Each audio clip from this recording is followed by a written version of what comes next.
Hey, what's up, you guys? So, I'm going to show you guys how I do my injections or how I get my injections ready.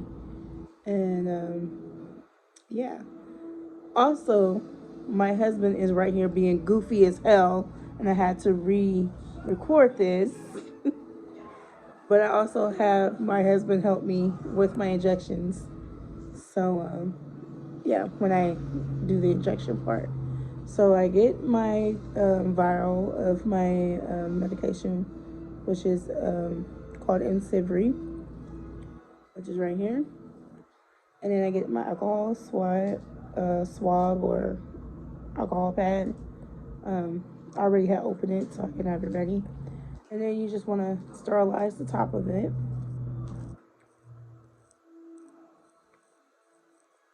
Get that all clean, make sure nothing's on there.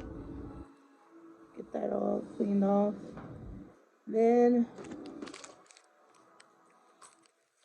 I have my syringe. This is a 1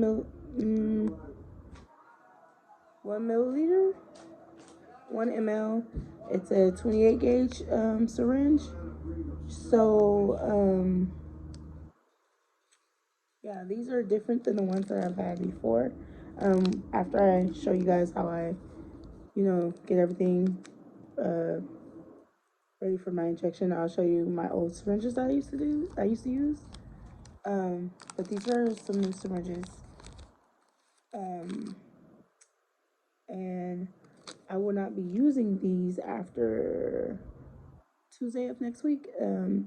They're sending me out some other syringes to use that are better than these ones, and it's the ones that they're gonna be sending me instead of a 28 gauge, it's gonna be a 29 gauge, which is small, is even smaller than this one, from what the pharmacist had told me. So yeah, so I go ahead, take the cap off. Always make sure that the plunger is fully to the top. I have medication. I stick it down into the middle, then flip over.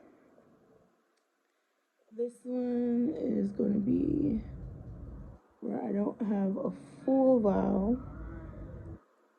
but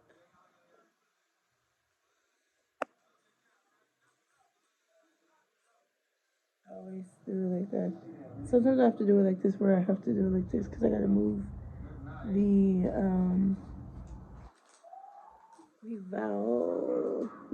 the valve up just a little bit sometimes. So once I get it right where I need it, I just take it by the hand and just push to get it. So it's kind of hard right now because it's not that much of the medication in there. So I just flip it back over,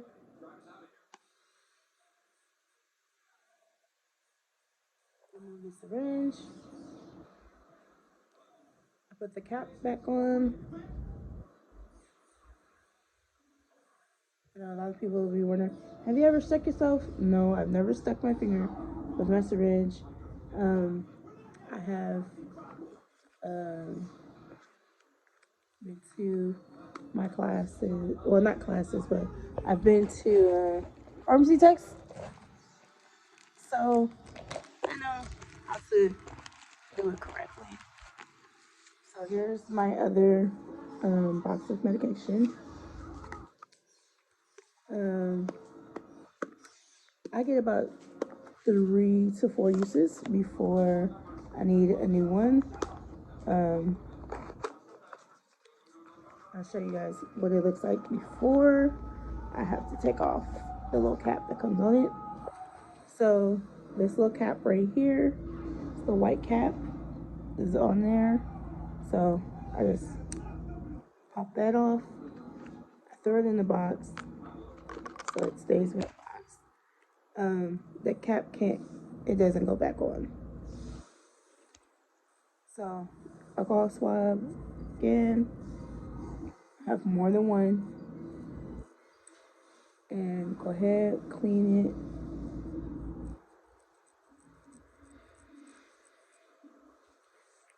And go ahead and do it like that. Then go ahead, remove the cap off the syringe. There's some air in there, so I'm gonna go ahead, push that up a little bit. So then I stick syringe down in the middle, flip over, push a little extra air out,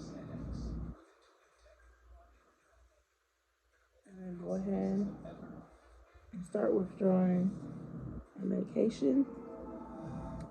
I just had to switch it around this way so I could see how many milligrams I'm going to be pulling.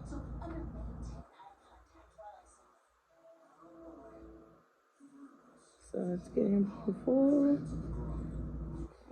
Okay.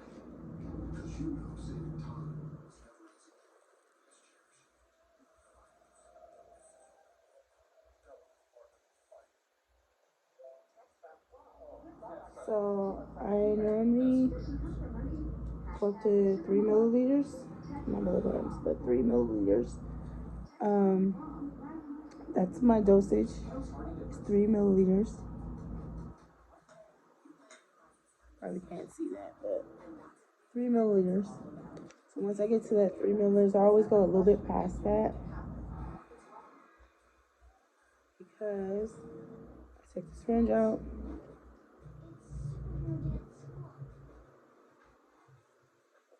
Put the cap back on.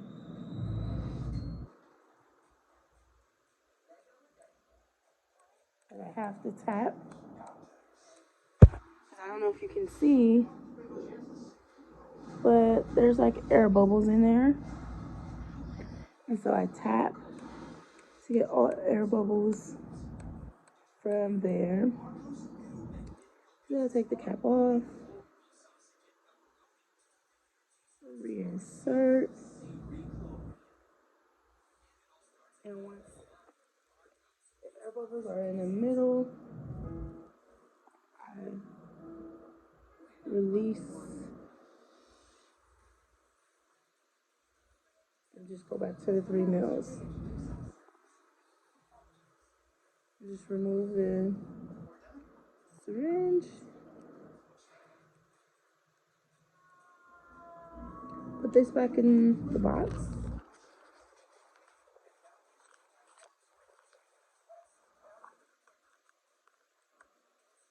I close the box up. With this medication, it has to be refrigerated. It doesn't have to. Technically, it doesn't have to be refrigerated. Technically it does, and technically it doesn't. So this medication can be out of the refrigerator, but it only can be out of the refrigerator for 30 days.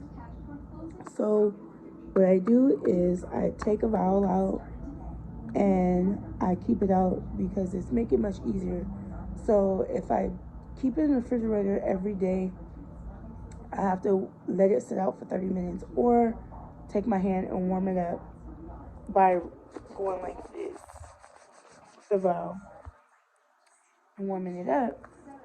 But I feel that it's much easier just taking one out and just having it like that. And just keeping it out. So the days that I, need to do it. But I do this every day. And I know some people are probably like, well, why don't you just prep your needles and have your needles in the refrigerator? That is something I'm going to look into doing later, not right now. But later I will be looking to just prepping my needles for every day and just put my needles in the refrigerator, and that way I just have them like that. Plus I want to make sure it's okay for me to do it like that before I just do that. So yeah, and then I have another alcohol swab to where I will be using this to wipe on my stomach. I do my injections in my stomach every day. I switch sides. I do have to get used to starting doing them in my arm I don't know how I feel about that. For me, it's much easier just doing it in my stomach.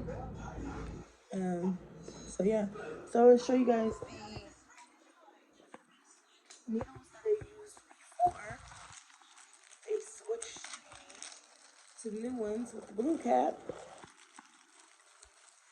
So I used to get I used to get a pack of these syringes, and I believe there's 10 of them in here. But with my new syringes that they just gave me, the ones that they're replacing that I just got, they're instead of me getting 10, they're giving me 30, which is pretty good. These are the older ones that I was using.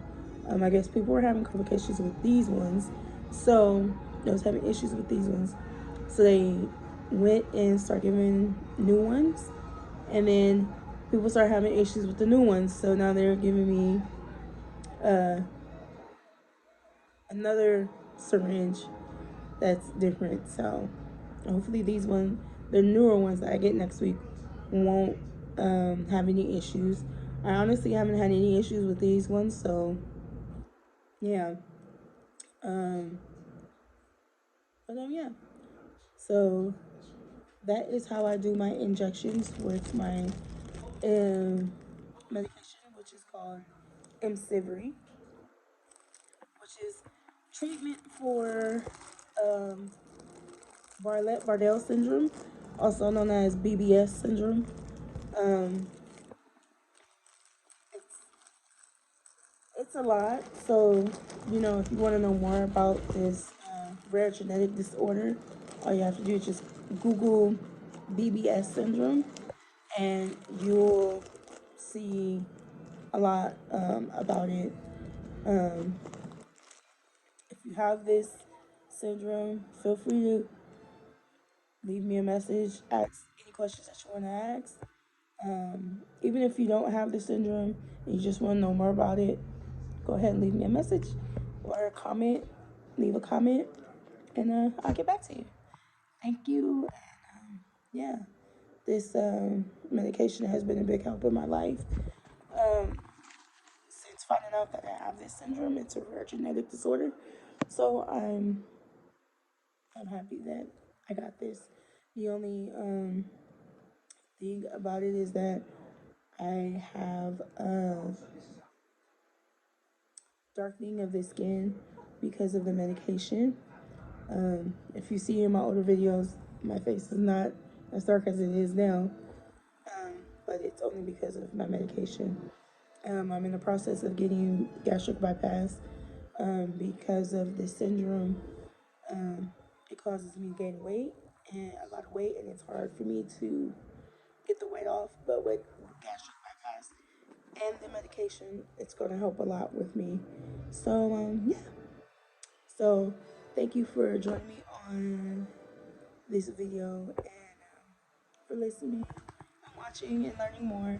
I will be posting a lot more videos with my journey with my BBS syndrome and my gastric bypass journey. So thank you very much. Sorry, my husband is about to get smacked because he keeps being a butt. Thank you guys.